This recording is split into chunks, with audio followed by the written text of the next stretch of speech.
أعوذ بالله من الشيطان الرجيم. بسم الله الرحمن الرحيم. هل أتى على الإنسان حين من الدهر لم يكن شيئا مذكورا. إنا خلقنا الإنسان من نطفة أمشاج. إنا خلقنا الإنسان من نطفة أمشاج نبتليه فجعلناه سميعا بصيرا. إنا هديناه السبيل إما شاكرا وإما كفورا. إنا أعتدنا للكافرين سلاسل وأغلالا وسعيرا. إن الأبرار يشربون من كأس كان مزاجها كافورا. عينا يشرب بها عباد الله يفجرونها تفجيرا. يوفون بالنذر ويخافون يوما كان شره مستطيرا. ويطعمون الطعام على حبه مسكينا ويتيما وأسيرا. إنما نطعمكم لوجه الله لا نريد منكم جزاء ولا شكورا. إنا نخاف من ربنا يوما عبوسا قمطريرا. فوقاهم الله شر ذلك اليوم ولقاهم نضرة وسرورا. وجزاهم بما صبروا جنة وحريرا. متكئين فيها على الأرائك لا يرون فيها شمسا ولا زمهريرا.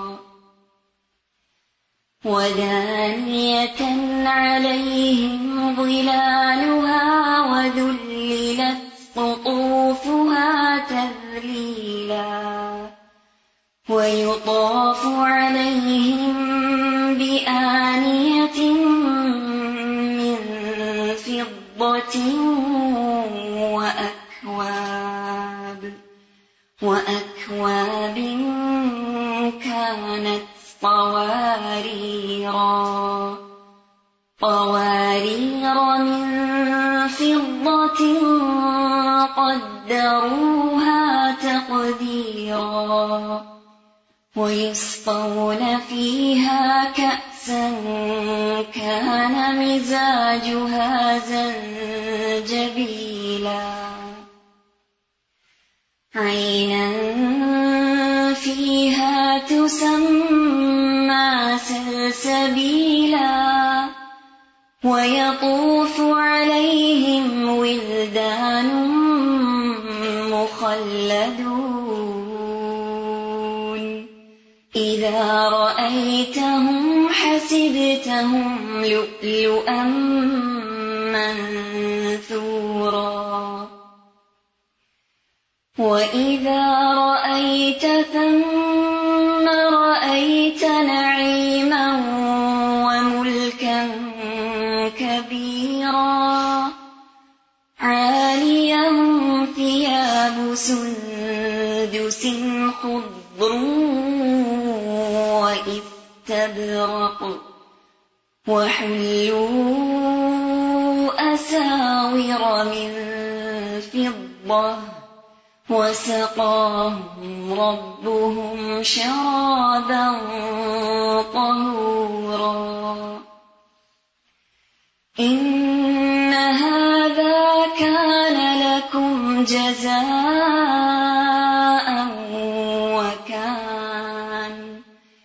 وكان سعيكم مشكورا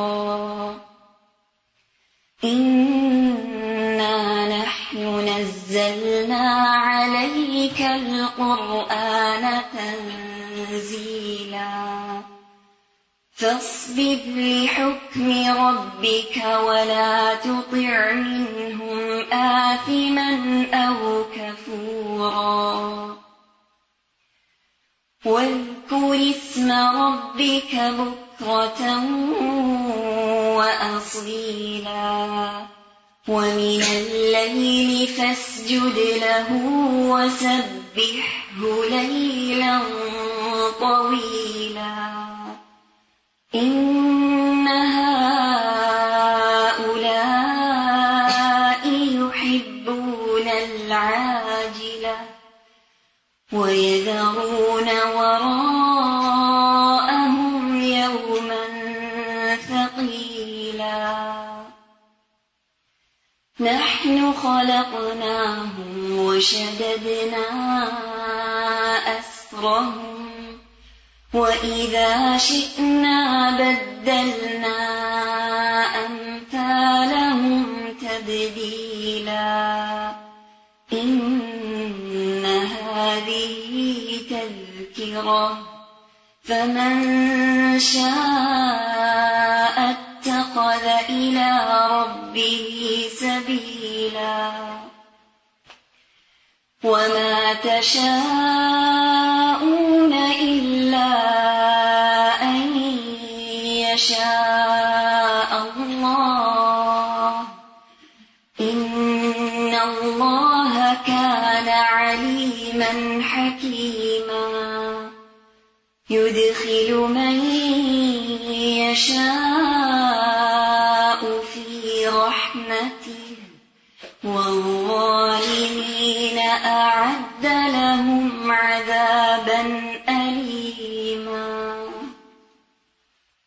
نحمده ونصلي على رسوله الكريم أما بعد فأعوذ بالله من الشيطان الرجيم بسم الله الرحمن الرحيم رب اشرح لي صدري ويسر لي أمري واحلل عقدة من لساني يفقهوا قولي سورة الانسان سورة الدہر رسول اللہ صلی اللہ علیہ وسلم جمعے کے دن فجر کی نماز میں سورۃ الف لام میم السجدہ پہلی رکعت میں اور دوسری رکعت میں سورۃ الدہر پڑھا کرتے تھے، جس کو سورۃ الانسان بھی کہا جاتا ہے۔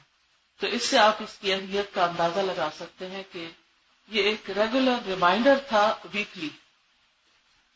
ہم اپنی زندگی میں دیکھ سکتے ہیں کہ ہم اس سورت کو کب پڑھتے ہیں، کتنی بار پڑھتے ہیں، اس کا ریمائنڈر کب لیتے ہیں۔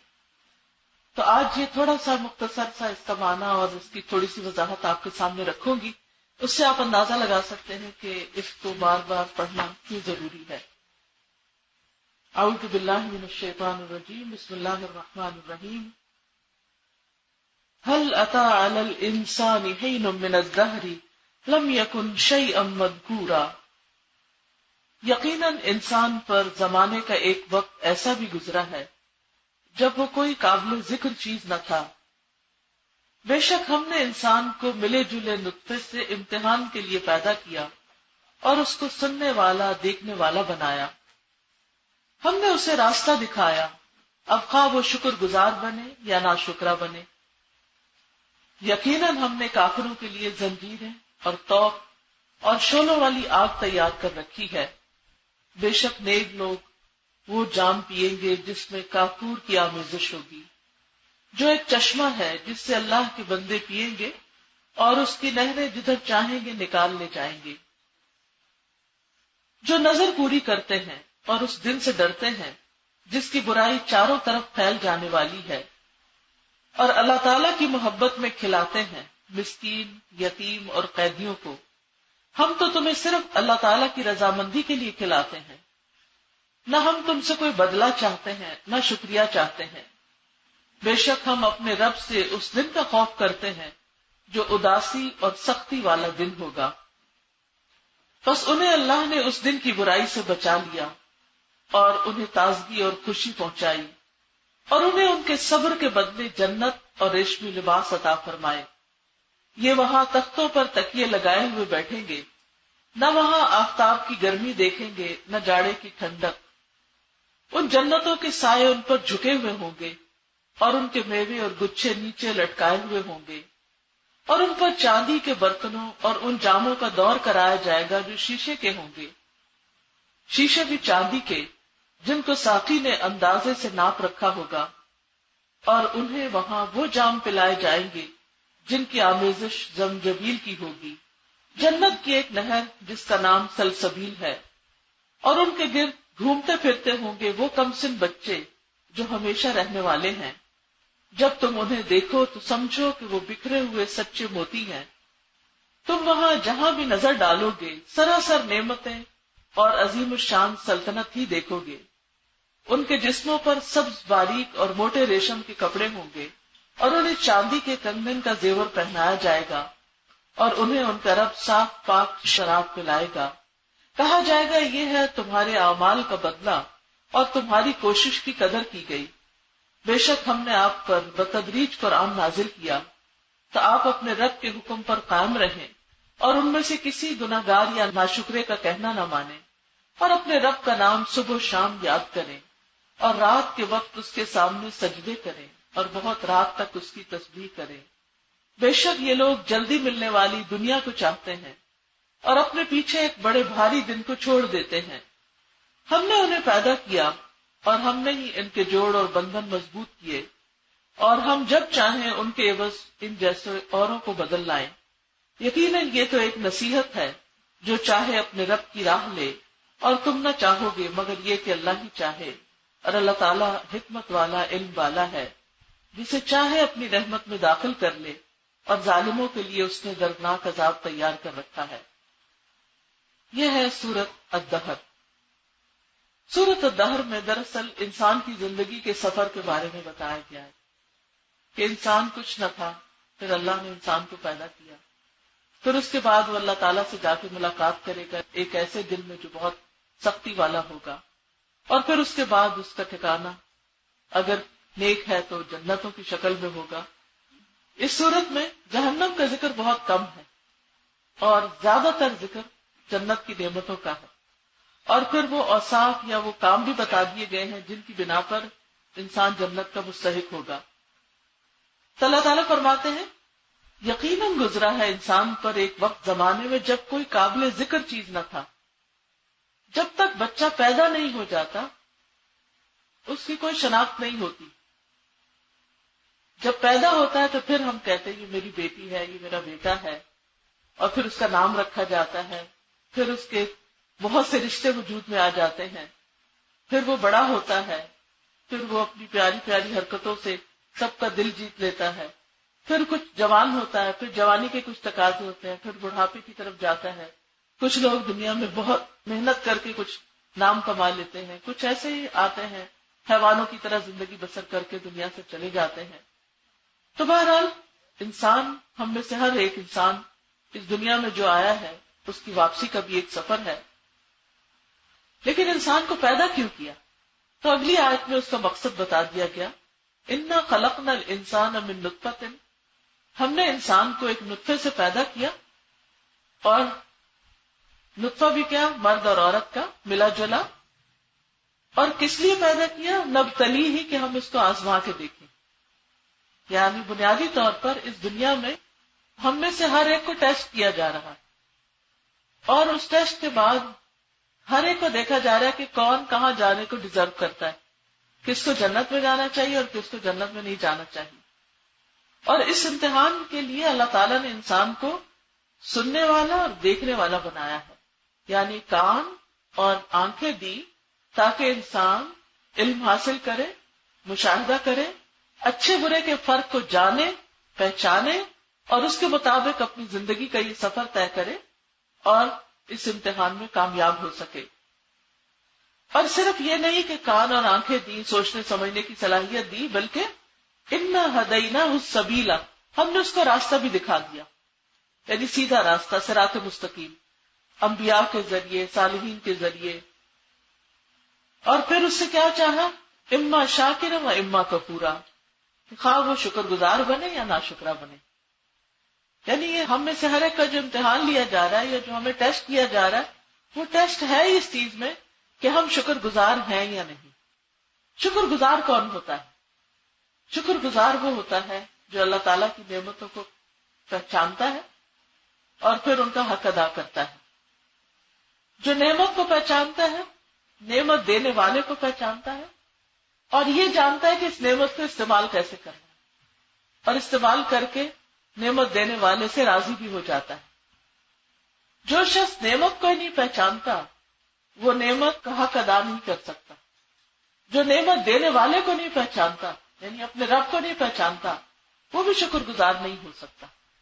اور جو رب کو پہچانتا ہے اور نعمت کو پہچانتا ہے لیکن یہ نہیں جانتا کہ نعمت کا حق ادا کیسے ہوتا ہے، وہ بھی شکر گزار نہیں ہوتا.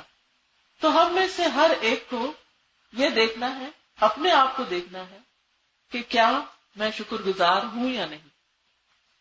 دن میں ہمارے اوپر مختلف کیفیات گزرتی ہیں، ہمارا دل الٹ پلٹ ہوتا رہتا ہے. کبھی ہمارے اندر کوئی خوشی کا احساس ہوتا ہے، کبھی غم کا احساس ہوتا ہے. انسان مختلف حالتوں میں سے کسی نہ کسی حالت میں ہوتا ہے، یا کسی نعمت کو پا کے انجوائے کر رہا ہوتا ہے. اس وقت اس کا امتحان یہ ہوتا ہے کہ اب یہ شکر ادا کرتا ہے یا نہیں. مثلا ہم نے کوئی اچھی سی چیز کھائی تو وہ کھا کر رب کو یاد کیا یا نہیں، ہمارے دل میں اس کی قدر آئی یا نہیں، پھر زبان سے الحمدللہ کہا یا نہیں. پھر اسی طرح کبھی نعمت نہیں، کوئی تکلیف ہوتی ہے، کبھی جسم میں تکلیف ہوتی ہے، کبھی باہر کوئی تکلیف ہوتی ہے، پھر ایک امتحان ہوتا ہے نبتلی، پھر آزمائش ہو رہی ہوتی. کیا آزمائش کہ اب ہم صبر کرتے ہیں یا نہیں، ہمارا اس وقت دل کی کیفیت کیا ہے. تکلیف آنے پر بھی ہم نے الحمدللہ کہا یا نہیں، تکلیف آنے پر ہم نے زبان سے خیر کا کلمہ نکالا یا اللہ کو ناراض کرنے والا نکالا.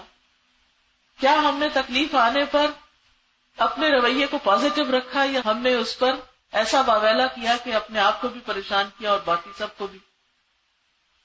پھر اسی طرح انسان کو یا اس کا ماضی کا کوئی غم ستاتا ہے یا مستقبل کا کوئی خوف ستاتا ہے، یہ بھی انسان کا ایک امتحان ہوتا ہے. کبھی انسان کو ماضی کے ریگریٹس ہوتے ہیں، پچھتاوے ہوتے ہیں، کاش میں یہ نہ کرتا، کاش میں ایسا نہ کرتا. تو اس وقت انسان کیا کر رہا ہوتا ہے، اس وقت اس کے دل میں کیا ہوتا ہے، سوچ میں کیا ہوتا ہے، زبان پہ کیا ہوتا ہے. اور پھر کبھی اس کو مستقبل کا خوف ستاتا ہے، اس کو انزائٹی ہوتی ہے، میرا کیا ہوگا، میرے بچوں کا کیا ہوگا، میری جاب کا کیا ہوگا، میرے فیوچر کا کیا ہوگا. تو اس وقت اس کا امتحان ہو رہا ہوتا ہے کہ یہ اللہ پہ توکل کتنا کرتا ہے، یہ پھر اللہ کے بارے میں ایک مثبت سوچ رکھتا ہے یا نہیں رکھتا. تو یہ ساری کیفیات جو ہمارے اوپر گزرتی ہیں یہ ہمارے امتحان ہوتے ہیں، اور ان میں دیکھا یہ جاتا ہے کہ ہمارا ریئیکشن کیا ہے. اگر ہمارا ریئیکشن پازیٹو ہوتا ہے تو ہم شکر گزاروں میں لکھے جاتے ہیں. اگر ماضی کے غم اور دکھ ہوتا ہے، پریشانی ہوتی ہے، تو اس پہ انا للہ پڑھ لیتے ہیں. اور اگر مستقبل کا کوئی خوف ستاتا ہے تو اللہ تعالیٰ سے دعا کرتے ہیں کہ اللہ تعالیٰ ہمیں ہر شر سے اور ہمیں ہر فتنے سے محفوظ رکھے. تو جو بندہ یہ جانتا ہے کہ اس نے ہر لمحے کس طرح ریئیکٹ کرنا ہے اور کس طرح پازیٹیو وے میں ریئیکٹ کرنا ہے، اس کی سوچ کے اعتبار سے، دل کے اعتبار سے یا پھر عمل کے اعتبار سے، تو ایسی صورت میں یہ ایسا ہی انسان دراصل اللہ تعالیٰ کا پسندیدہ ہوتا ہے. اور صرف اللہ تعالیٰ کا نہیں، بندوں کا بھی.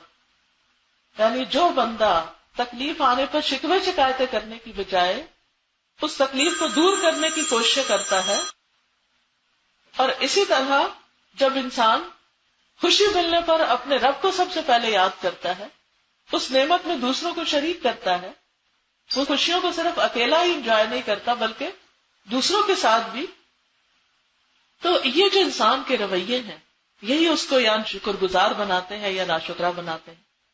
اور ان میں ایک سب سے اہم ترین چیز کہ ان سب چیزوں کو اللہ کی خاطر کرنا، صرف دکھاوے کے لیے نہیں کرنا. تو یہی شکر گزاری کی بنیاد بنتی ہے. پھر فرمایا انا اعتدنا للکافرین سلاسل و اغلالا و سعیرا، یقیناً ہم نے کافروں کے لیے زنجیریں اور طوق اور شعلوں والی آگ تیار کر رکھی ہے. یعنی جو اللہ کو نہیں پہچانیں گے، اللہ کی نعمتوں کو نہیں پہچانیں گے، اللہ تعالیٰ کی نعمتوں پر شکر گزاری نہیں اختیار کریں گے، پھر ان کا انجام آخرت میں بڑا بھیانک ہے. بس یہی ایک آیت ہے جو جہنم کے بارے میں یہاں ہے، یا پھر جہنم کے دن کی ڈسکرپشن تھوڑی سی آگے دی گئی. لیکن باقی چیزیں آپ دیکھیے کہ ان الابرار یشربون من کأس کان مزاجها کافورا، بے شک نیک لوگ ایسے جام پیئیں گے جن میں کافور کی آمیزش ہوگی. یہ ایک چشمہ ہے جس سے اللہ کے بندے شراب پیئیں گے، جدھر چاہیں گے اس کی نہر نکال کر لے جائیں گے. جنت کے ڈرنکس کا ذکر اس صورت میں ہوتا ہے. کافور جو ہے وہ گرمیوں میں استعمال ہوتی تھی خوشبو کے لیے، ٹھنڈک کے لیے. تو یہ ایسا چشمہ ہے کہ جو جب جنتی اپنی سیر تفریح پر نکلے ہوئے ہوں گے تو اپنے ساتھ ہی کولڈ ڈرنک رکھیں گے. وہ صرف کوئی کین نہیں ہوگا، وہ کوئی کنستر نہیں ہوگا، بلکہ پوری پوری نہر ان کے ساتھ ہوگی. اور جدھر جائیں گے بس اشارہ کرتے جائیں گے، وہ وہیں تک پہنچ جائے گی. اور ایسا ڈرنک ہوگا جو ٹھنڈا بھی ہوگا، خوشبودار بھی ہوگا، اس کو انجوائے کریں گے. لیکن یہ کون لوگ ہیں جن کو یہ انجوائمنٹ ملے گی؟ ان کے کیا ٹریٹس ہیں؟ پہلی نمبر 1 چیز، یوفون بالنذر، نظر پوری کرتے ہیں. نظر 2 طرح کی ہوتی، ایک ہوتی ہے شرطیہ کہ شرط لگا لیتے ہیں اگر ہمارا یہ کام ہو جائے گا تو ہم یہ کر دیں گے. دوسری نظر وہ ہوتی ہے کہ جو بس للہ ہوتی ہے کہ اللہ کی خوشی کے لیے اپنے اوپر وہ کام اپنے ذمہ لے لینا جو ہمارے اوپر فرض کے درجے میں نہیں. کچھ کام ایسے نہیں جو فریضہ ہے، نماز ہے، روزہ، حج، زکوٰۃ وغیرہ، لیکن کچھ کام ایسے ہیں کہ جن کو کرنا نیکی ہے لیکن وہ فرض نہیں ہے ہم پر، اگر ہم نہ کریں تو گناہگار نہیں ہوں گے. تو وہ کام بھی وہ اللہ کی خوشی اور رضا کے لیے اس کی کمٹمنٹ کرتے ہیں کہ ہم یہ کام کریں گے. مثال کے طور پر اگر آپ کسی کو مثلاً قرآن پڑھانے کی کمٹمنٹ کر لیتے ہیں، کسی کورس میں کر لیتے ہیں، کسی پرسن 1-on-1 بیس پہ کر لیتے ہیں، تو اگر آپ نہ بھی کریں تو آپ پر گناہ نہیں، لیکن اگر آپ نے کر لی تو اب کیا ہے کہ یہ لوگ اس کمٹمنٹ کو نبھاتے ہیں، وفا کرتے ہیں، اپنے عہد پورے کرتے ہیں. اور کیا کرتے ہیں؟ نمبر 2، وَيَخَافُونَ يَوْمًا، وہ اس دن سے ڈرتے ہیں. کون سا دن؟ كَانَ شَرُّهُ مُسْتَطِيرًا، جس کا شر، جس کی تکلیف ہر طرف پھیلی ہوئی ہوگی. یعنی دل میں اللہ کا خوف ہے، عمل میں کمٹمنٹ پوری کرنا، اور ایک اور بڑا اہم کام کرتے ہیں، وَيُطْعِمُونَ الطَّعَامَ عَلَىٰ حُبِّهِ مِسْكِينًا وَيَتِيمًا وَأَسِيرًا، کہ وہ کھانے کی محبت کے باوجود، یا اللہ کی محبت میں دونوں طرح معنی کیا گیا ہے. کھانا کھلاتے ہیں کس کو؟ مسکین کو جس کے پاس ہے نہیں، یتیم کو جس کے والد سر پہ نہیں، کوئی کما کے لانے والا نہیں، اور اسیر جو قیدی ہے، ریسٹرکٹڈ ہے، ریسٹرینٹ، یعنی جو خود اپنے لیے کما نہیں سکتا، معذور لوگ، بیمار لوگ، یا ویسے ہی جیل میں پڑے ہوئے لوگ، تو ان کو کھلاتے ہیں. نبی صلی اللہ علیہ وسلم جنگ بدر کے جو قیدی تھے، جب وہ مختلف لوگوں کے پاس بانٹ دیے، کیونکہ باقاعدہ کوئی جیل سسٹم تو نہیں تھا، تو ان قیدیوں کو مختلف مسلمانوں پہ بانٹ دیا گیا اور صحابہ کو تاکید کی کہ وہ ان کا اکرام کریں، ان کے ساتھ اچھا سلوک کریں. تو صحابہ کیا کرتے تھے؟ خود کھانے سے پہلے ان کو کھلاتے. حالانکہ یہ قیدی کون تھے؟ یہ مکہ کے وہ دشمن تھے جو اتنی دور سے لڑنے کے لیے مدینہ پہنچے تھے اور وہ پکڑے گئے تھے. اللہ نے ان پہ قابو دے دیا. وہ چاہتے تھے ان کو مارتے پیٹتے، ان کے ساتھ برا سلوک کرتے، ان کو بھوکا رکھتے. لیکن یہاں صحابہ کی تعریف کی گئی کہ وہ اللہ کی محبت میں ان قیدیوں کو بھی کھلاتے. آپ دیکھیے کہ اپنے دل پسند مہمانوں کو کھلانا، اپنے رشتہ داروں کو کھلانا، اپنے بچوں کو کھلانا، اپنے پیاروں کو کھلانا بڑا ایک دل خوش کرنے والا عمل ہوتا ہے، اس کا بھی ثواب ہوتا ہے. لیکن ایسے کو کھلانا جو پوچھے بھی نہ، وہ اس سے مشکل ہوتا ہے. اور اس کو کھلانا جو آپ سے دشمنی رکھتا ہو، انتہائی مشکل ہوتا ہے. تو یہ لوگ جو جنت میں جانے والے ہیں، ان کے اندر اتنا بڑا دل ہے کہ جو لوگ ان سے دشمنی بھی رکھتے ہوں، جو لوگ ان کے ساتھ اچھا سلوک نہ کرتے ہو، جو ان کے خیر خواہ نہ بھی ہوں، ان کو بھی کھلاتے ہیں. حالانکہ خود بھی بھوکے ہوتے ہیں، اس کھانے کی محبت بھی ہوتی ہے کہ ہم خود کھا جائیں، لیکن پہلے ان کو دیتے ہیں اور پھر خود کھاتے ہیں. تو آپ دیکھیے کہ مسکین کو کھلانا، یتیم کو کھلانا، یہ جنت میں لے جانے والے کاموں میں سے ہے. اور خاص طور پر اللہ سبحانہ وتعالیٰ نے یہاں اس کا ذکر کیا. اور ایک معنی یہ بھی کیا گیا کہ اللہ کی محبت میں کھلاتے ہیں، کیونکہ آگے آ رہا ہے انما نطعمکم لوجہ اللہ، ہم تمہیں اللہ کے چہرے کی خاطر کھلا رہے ہیں کہ ہمیں قیامت کے دن اللہ تعالیٰ کا دیدار نصیب ہو. کیونکہ سب سے بڑی نعمت یا سب سے بڑی خوشی انسان کو اس وقت حاصل ہوگی جب وہ اپنے رب کو دیکھے گا. اس سے بڑی کوئی خوشی نہیں. جنت میں پہنچ کے بھی انسان خوش ہوگا، جنت میں اپنے رشتہ داروں کو دیکھ کے، دوستوں کو دیکھ کے بھی خوش ہوگا، جنت کی نعمتوں کو دیکھ کے بھی خوش ہوگا. لیکن ان سب نعمتوں سے بڑی نعمت اللہ سبحانہ وتعالیٰ کا دیدار ہے کہ جس کے بعد کسی چیز کی طلب نہیں رہے گی، کہ ان کے دل خوشی سے سرشار ہو جائیں گے. لیکن اس خوشی کو پانے کے لیے اللہ کے بندوں کو اور کمزور بندوں کو خوش کرنا بڑا ضروری ہے. کھانے کی خاص طور پر بات اس لیے کی گئی ہے کہ کھانا ہر انسان کی بنیادی ضرورت ہے، روز کی ضرورت ہے، روز کی ضرورت ہے. اور آپ دیکھیے کہ جب انسان کو بھوک لگتی ہے تو اسے کچھ سجائی نہیں دیتا، انسان کا سر چکرانے لگتا ہے، انسان کو کمزوری ہو جاتی، انسان کے سارے کام رہ جاتے ہیں، انسان بیٹھ جاتا ہے، کچھ کرنے کے قابل نہیں رہتا. تو جو کسی کی بھوک مٹاتا ہے وہ ایک بہت اعلیٰ درجے کا کام کرتا ہے. تو اس لیے خواتین کے لیے بہت بڑی خوشخبری ہے اس میں کہ وہ خوشی سے کھانا پکائیں، خوشی سے سرو کریں. بہت سی خواتین کو میں نے یہ کہتے ہوئے سنا اور جو مرضی کام کرا لو، کھانا پکانے کو نہ کہو. حتیٰ کہ بعض کا پکا ہوا بھی ہو تو وہ کہتے ہیں مجھ سے نہیں سرو ہوتا، مجھے ٹینشن ہو جاتی، کوئی اور سرو کر دے. اگر اس وقت انسان یہ سوچے کہ صرف اتنی سی تکلیف اٹھا کے اگر میں کھلا دوں، بعض اوقات بچے بہت ٹائم لگاتے ہیں، تنگ کرتے ہیں، ان کو کھلانا، وہ بھی مسکین ہی ہے نا، بیچارے خود اپنے ہاتھ سے نہیں کھا سکتے، یا فیڈ کرانے میں ٹائم لگتا ہے. تو یہ سارے چیز جو ہے یہ خوشی سے کرنی چاہیے. اور جب بہت تھک کے چور ہو جائے پکا کے تو کہے اللہ تیرے دیدار کی خاطر کر رہی. لا نريد منکم جزاء ولا شکورا، ہمیں کسی سے بھی کوئی جزا، بدلہ اور شکریہ بھی نہیں چاہیے. اچھا بہت سی خواتین ڈسہارٹ ہو جاتی ہیں جب وہ اچھے سے اچھا پکا کے ٹیبل پہ رکھتی اور شوہر اپنے فون کو لگے ہوئے کھا کے اٹھ جاتے ہیں اور تھینک یو بھی نہیں بولتے یا تعریف بھی نہیں کرتے. بہت سی خواتین کو یہ کہتے ہوئے سنا کہ میں سارا دن محنت کرتی تھی اور میں اپنے ہسبینڈ کے لیے ٹیبل لگا کے بیٹھتی، جب جاب سے واپس آئے تو کھانا کھائیں. تو کہتے میں ابھی بیٹھتی ہی تھی اور اتنے میں وہ کھا پی کے اٹھ بھی جاتے تھے اور مجھے اتنا برا لگتا تھا کہ میں نے اتنی محنت کی ہے، اتنا تو کریں کہ میرے ساتھ کھانے میں ساتھ دیں، میرے ساتھ تو بیٹھنے تھوڑی دیر. بہت دفعہ ایسے ہوتا ہے کہ ان کو اپنی ٹینشن ہوتی ہے، ان کو اپنا کام ہوتا ہے، ان کا کھانے کے دوران کال آ رہی ہوتی ہے، وہ کھانے پہ بیٹھے ہوئے ہیں، فون کہیں اور ہو رہا ہے، باتیں کہیں اور ہو رہی ہیں، یا یہ ہے کہ ہر روز گھر میں کسی اور کو لے آتے ہیں کھانے کے لیے اور پھر گھر والوں کو پاس بیٹھ کے کھانے کا موقع نہیں ملتا. تو یہ چیزیں کتنی گھروں کے اندر بے چینیاں اور ناراضگیاں اور لڑائیاں اور فساد پیدا کر دیتی. اور اس میں سب سے زیادہ یہی ہوتا ہے کہ ہم نے اتنی محنت کی, ہمیں کیا ملا, ٹھیک ہے آئندہ میں بھی اس طرح نہیں کروں.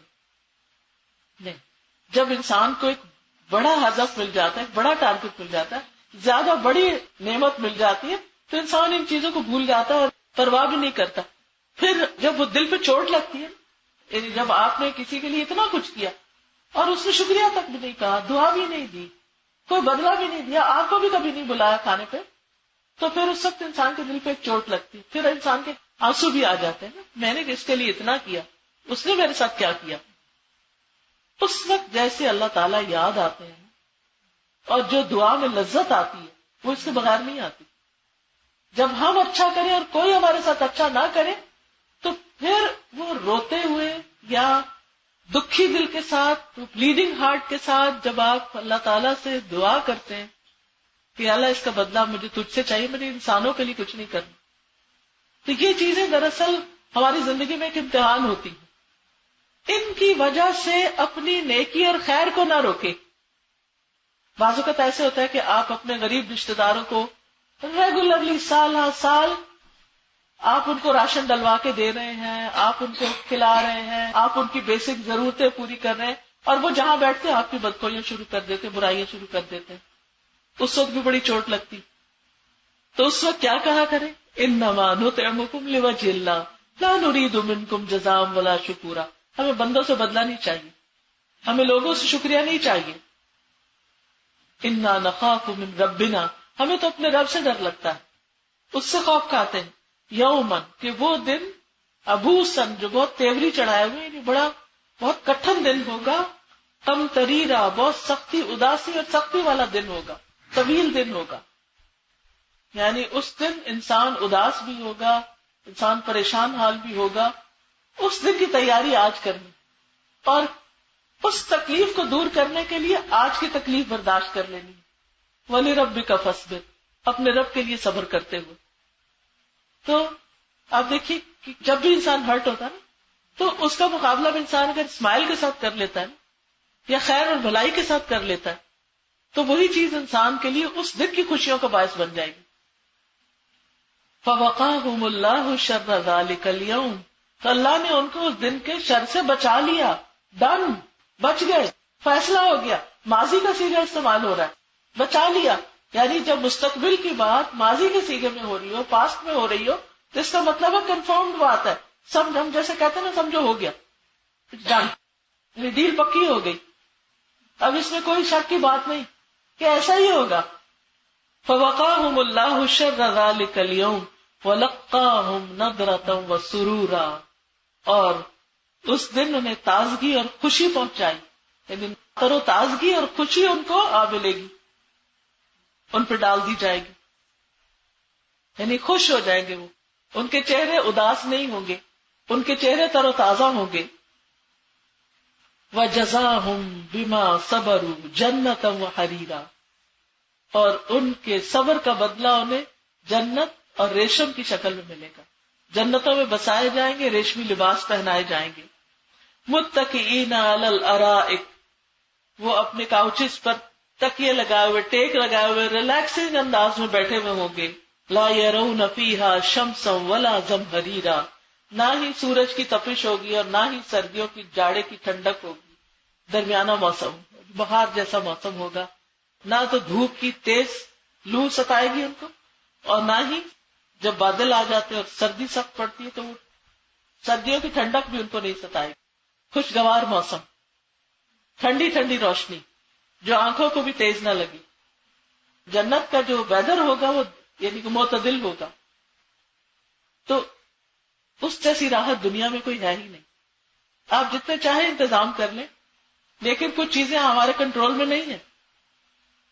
اور پھر اس کے ساتھ وَدَانِيَةً عَلَيْهِمْ ظِلَالُهَا وَذُلِّلَتْ قُطُوفُهَا تَذْلِيلًا, ان جنتوں کے سائے ان پر جھکے ہوئے ہوں گے. یعنی درختوں کے سائے, بڑے بڑے درخت. طوبہ درخت کے بارے میں آتا ہے کہ ایک سوار 100 سال اس کے سائے میں چلے گا تو اس کا سایہ ختم نہیں ہوگا. سوچئے کہ وہ کتنا بڑا درخت ہوگا اور کتنا خوبصورت ہوگا. آپ نے پرانے درخت کبھی دیکھے ہوں گے, اور پھیلے ہوئے درخت کبھی دیکھے ہوں گے کہ ان کا حسن ہی کچھ اور ہوتا ہے، یا اونچے درخت آپ نے دیکھے ہوں گے. تو وہاں پر اس طرح کی جو سینری ہے اس کی خوبصورتی بتائی گئی. وَيُطَافُ عَلَيْهِمْ بِآنِيَةٍ مِّن فِضَّةٍ، اور چاندی کے برتن ان پہ پھرائے جائیں گے. وَأَكْوَابٍ، اور کپس، كَانَتْ قَوَارِيرَ، جو شیشے کے ہوں گے. قواریر من فضہ، وہ شیشہ بھی چاندی کی قسم کا ہوگا، کرسٹل کلیئر جس کو بولتے ہیں نا، کہ ایسا کہ جس میں کوئی داغ نہ ہو اور چمکدار ہوگا، اس کی اپنی ہی ایک خوبصورتی ہوگی. قدروها تقدیرا، جو جنت کے منتظمین ہوں گے انہوں نے ان کو اندازے سے بھرا ہوا ہوگا، نہ وہ منہ تک بھرے ہوئے ہوں گے اور نہ آدھے خالی ہوں گے. دونوں چیزیں انسان کو تکلیف دیتے ہیں. جب کوئی آپ کو کچھ پیش کرتا ہے، اگر لبالب بھرا ہو تو آپ اس کو بھی اٹھاتے ہو گھبراتے ہیں، اور اگر آپ کی پیاس زیادہ اور کوئی آدھا گلاس پیش کرے تو اس میں بھی تکلیف ہوتی ہے. تو وہاں ایسے ہی بھرا جائے گا جتنا انسان کی طلب ہوگی. وَيُسْقَوْنَ، اب آپ دیکھیں پہلا ڈرنک کیا تھا جو ساتھ ہر جگہ جائے گا، وہ خود پیئیں گے، جہاں چاہیں گے نکال لیں گے پی لیں گے. دوسرا ڈرنک جنت کے خادم لے کر آئیں گے. جنت کے خادم کتنے ہوں گے؟ ایک روایت میں آتا ہے کہ ادنا درجے کا، یعنی سب سے کمتر درجے کا جو جنتی ہوگا اس کے 1000 خادم ہوں گے، جن میں سے ہر ایک الگ الگ ڈیوٹی پر ہوگا، یعنی ہر وقت سرو کرنے کے لیے تیار ہوں گے آپ کو. اور اس میں آپ دیکھیے دنیا میں کیا ہوتا ہے، اچھے سے اچھا آپ خادم رکھ لیں، اچھے سے اچھی میڈ رکھ لیں، اب آوازیں دیتے جائیں گے، لگتا ہے ان کو سنائی نہیں دیتا، آگے سے جی بھی کر دیں گے اور پھر آئیں گے اس وقت جب اپنا کام اپنی مرضی کریں گے.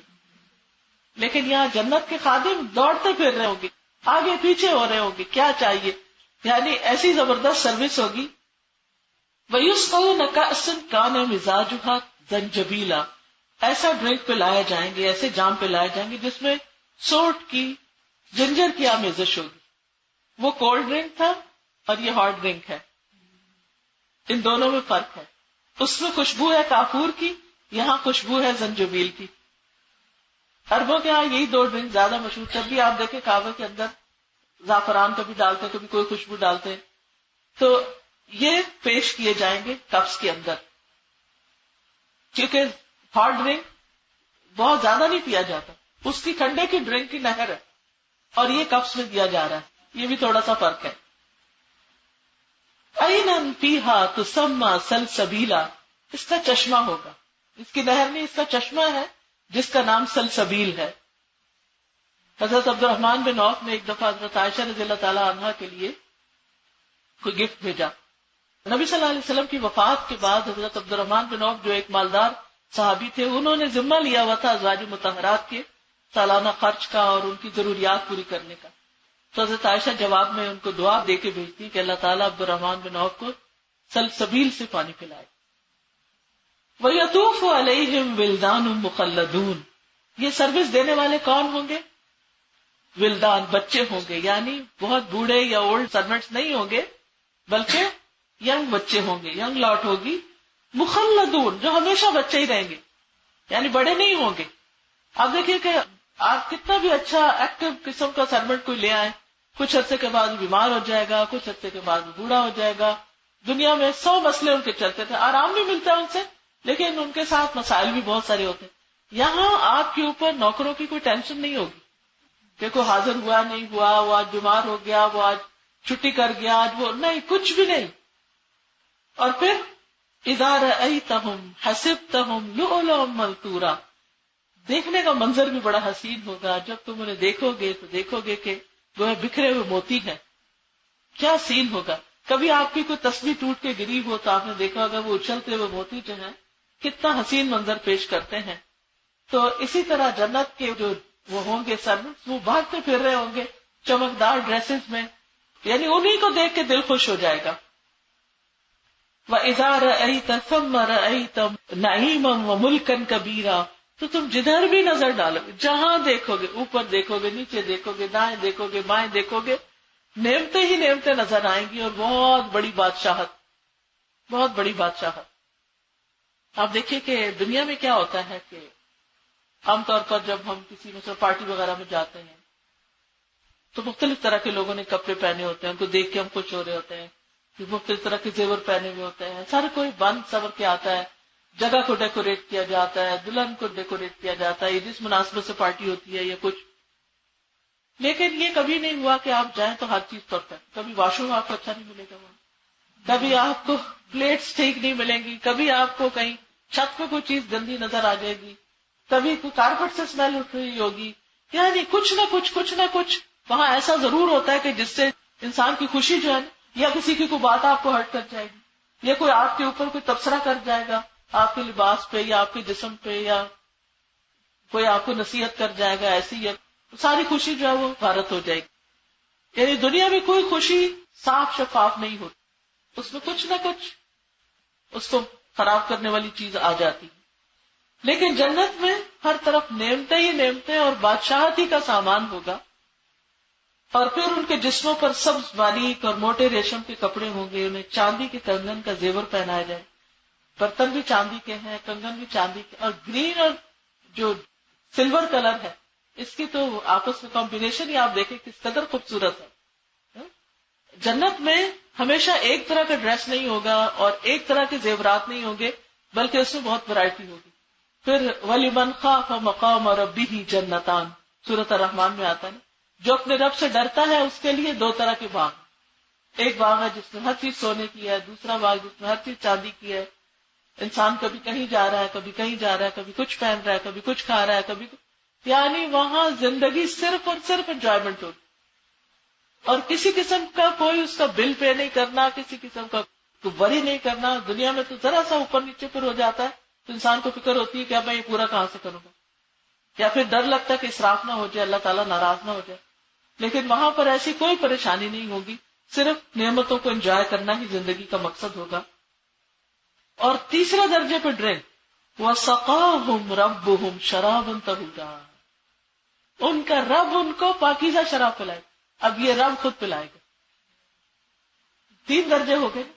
پہلا درجہ خود پی رہے ہیں، دوسرا درجہ غلمان پلا رہے ہیں، ولدان پلا رہے ہیں، جنت کے خادم پلا رہے ہیں، اور تیسرا اعلیٰ درجہ رب پلا رہا ہے. آپ سوچئے کہ رب جس کو پلائے گا پھر اس کے اعزاز اور اکرام کا حال کیا ہوگا، اس کی عزت اور شان کیا ہوگی. تو جو مسلمان جنت میں جائیں گے نا، ان کے بھی درجے ہیں، ان کے بھی درجے ہیں. پہلا درجہ ہے عام لوگوں کا، عام لوگوں کا منہم ظالم لنفس، کوئی اچھے کام کر لیے، کچھ گناہ کر لیے، پھر معاف ہو کے جنت میں پہنچ گئے. دوسرا درجہ ہے ومنہم مقتصد، درمیانہ درجے کے لوگوں کا. اور تیسرا درجہ ہے ومنہم سابق بالخیرات باذن اللہ، کہ جو اللہ کے اذن سے نیکیوں میں سبقت لے جاتے، تو سب سے پہلے دوڑتے ہیں. اللہ تعالیٰ کی کتاب میں سے کوئی بھی حکم جب سنتے ہیں، کوئی بھی بات جب پڑھتے ہیں، تو پھر وہ سب سے آگے کرنے والے ہوتے ہیں. وہ لیڈرز ہوتے ہیں، وہ فالوورز نہیں ہوتے، وہ ٹرینڈ سیٹرز ہوتے ہیں کہ میرے رب کا حکم ہے، مجھے اپنے رب سے ملاقات کرنی ہے، اس کی تیاری میں یہ کرنا ہے.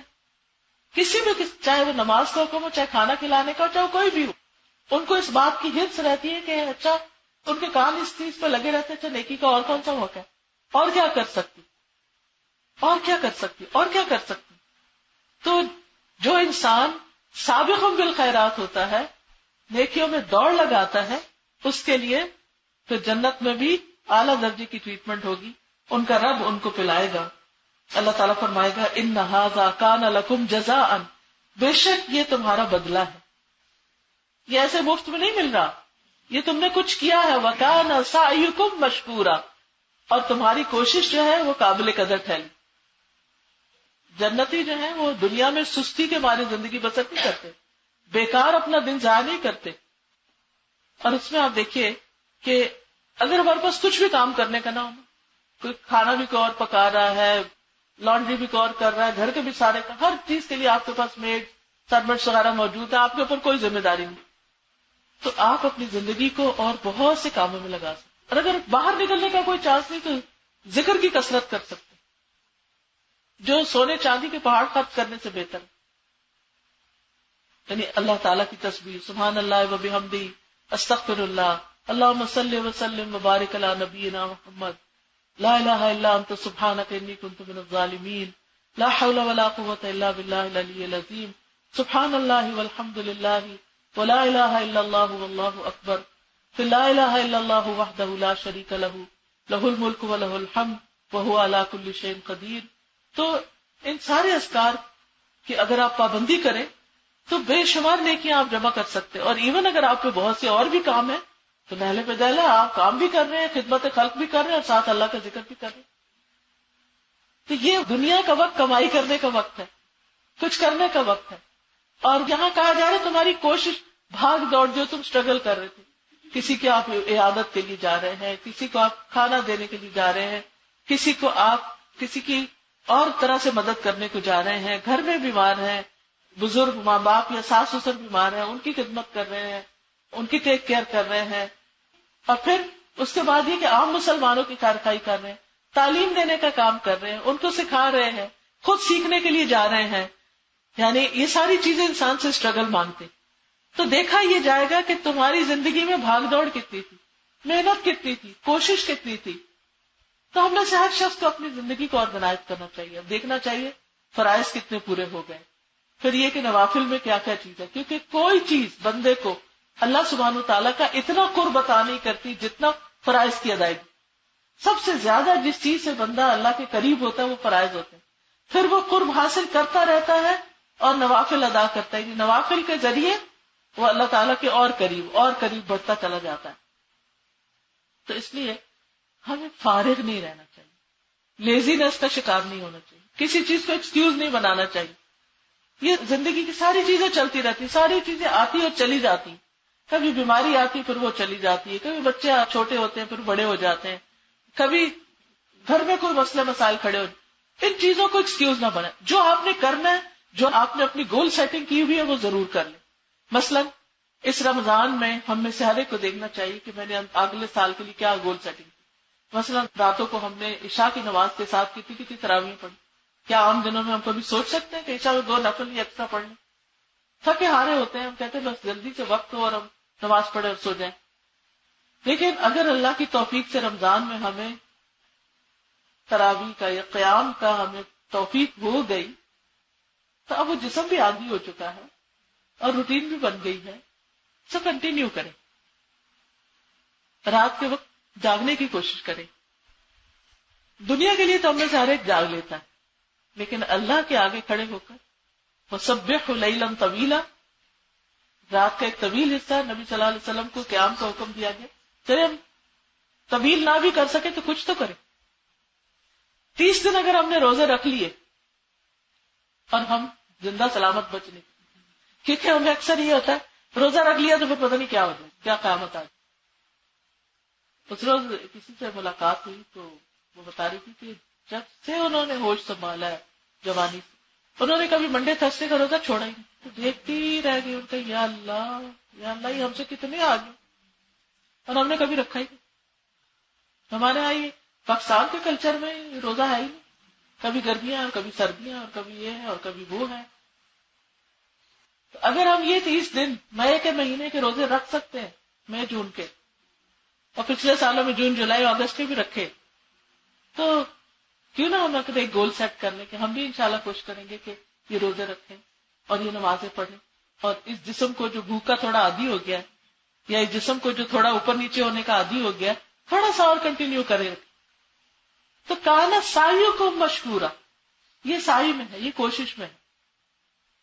اسی طرح اگر ہم دورہ قرآن اٹینڈ کیا رمضان میں، تو ہم اس کو اگر 30 دن ہم نے روز ایک پارہ سنا ہے، تو کیوں نہ ہم ہفتے میں 2 دن، 1 دن، 3 دن کی کوئی کلاس جوائن کر لیں، اور اگلے سال رمضان تک ہم کم از کم 10 سے پارے پڑھ چکے ہوں، 5 ہی پڑھ چکے ہوں جن کا پورا ترجمہ ہمیں آتا ہو، تاکہ نیکسٹ ایئر کی تراویاں اور خوبصورت ہو جائے. تو ہم انشاءاللہ جب گول سیٹ کرتے ہیں اور نیت رکھتے ہیں اور شوق رکھتے ہیں تو اللہ تعالیٰ توفیق بھی دیتے ہیں. کیونکہ ہمیشہ کے لیے اعلیٰ درجے پانے کے لیے اور رب سے براہ راست شرابن طہورا لینے کے لیے ضروری ہے کہ پھر ہم کانا سعیکم مشکورا انا نحن نزلنا علیک القرآن تنزیلا، بے شک ہم نے آپ پر آہستہ آہستہ یہ قرآن نازل کی، تھوڑا تھوڑا کر کے 23 سال میں. فاصبر لحکم ربک، آپ اپنے رب کے حکم کے ساتھ صبر کیجیے.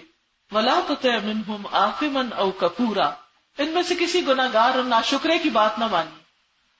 سوسائٹی میں دو طرح کے لوگ ہوتے ہیں نا. ایک جب ان کو کوئی اچھی بات بتائی جائے تو اس کو قبول کر لیتے ہیں. ابو بکر صدیق، عمر بن خطاب جیسے لوگ بھی ہوتے ہیں. دوسرے ابو جہل اور ابو لہب جیسے لوگ بھی ہوتے ہیں جو بہت انفلوئنشل ہو سکتے ہیں، بہت پاورفل ہو سکتے ہیں.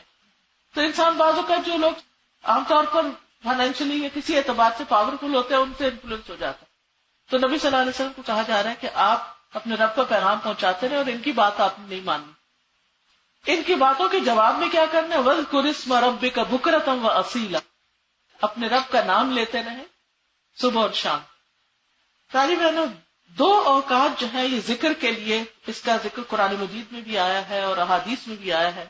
ان دو اوقات میں رب کا ذکر ضرور کریں. ایک ہے قبل طلوع الشمس وقبل غروبها، سورج نکلنے سے پہلے اور سورج غروب ہونے سے پہلے. کیا ذکر؟ ویسے تو نمازوں کی طرف بھی اشارہ ہے اس میں، لیکن تسبیح. سبحان اللہ و بحمدہ. حدیث میں آتا ہے کہ جو شخص ان دو اوقات میں 100 بار یہ تسبیح پڑھ لیتا ہے، قیامت کے دن وہ اس سے بہتر عمل کوئی نہیں لے کے آئے گا. اس کا نامہ اعمال سب سے بہترین ہوگا. کتنے منٹ لگتے ہیں؟ صرف پابندی کی ضرورت. اس میں تسبیح تو اپنی جگہ بھی اور دن بھر بھی ہم کرتے ہیں، لیکن اوقات کی پابندی کے ساتھ اگر کرنے کی ایک دفعہ عادت ڈالیں. اور عادت کیسے؟ فجر کی نماز پڑھی، صبح شام کے اذکار کے ساتھ ہی یہ تسبیح پڑھ لی. عصر کی نماز پڑھی، شام کے اذکار پڑھے اور ساتھ ہی تسبیح کر لی. اور اگر آپ کے پاس اس وقت بہت کام ہے، ہاتھ مصروف ہیں یہ کچھ، تو آپ ایک دفعہ بیٹھ کے کاؤنٹنگ کر کے دیکھ لیں کہ آپ کو کتنے منٹ لگتے ہیں. 2 منٹ لگتے ہیں، 2.5 لگتے ہیں، 3 لگتے ہیں. نیکسٹ 3 منٹ کے لیے خاموش ہو کر یہی پڑھتے جائیں، انشاءاللہ 100 دفعہ پورا ہو جائے گا. چھوٹا سا عمل ہے اور کتنی بڑی جزا. اور تسبیح جو ہے وہ دل کی گھٹن دور کرتی ہے، غموں کا علاج ہے، مسائل سے نکلنے کا ذریعہ ہے. قرآن مجید میں یونس علیہ السلام کے بارے میں آتا ہے جو مچھلی کے پیٹ میں چلے گئے تھے، کہ اگر وہ تسبیح نہ کرتے لَلَبِثَ فِي بَطْنِهِ إِلَى يَوْمِ يُبْعَثُونَ، تو مچھلی کے پیٹ میں ہی رہتے قیامت تک، باہر نہ نکلتے. تو آخرت کے اعتبار سے بھی تسبیح کا بہت بڑا اجر ہے اور دنیا کے اعتبار سے بھی. وَلَقَدْ نَعْلَمُ أَنَّكَ يَضِيقُ صَدْرُكَ بِمَا يَقُولُونَ، ہمیں معلوم ہے کہ آپ کا سینہ تنگ ہوتا ہے لوگوں کی باتوں سے. یعنی جو لوگ باتیں بناتے ہیں آپ پر، آپ کا دل تنگ ہوتا ہے. نبی صلی اللہ علیہ وسلم کا بھی دل تنگ ہوتا تھا، کیونکہ کچھ لوگوں کی باتوں میں بڑی دل آزاری ہوتی. تو پھر کیا کریں؟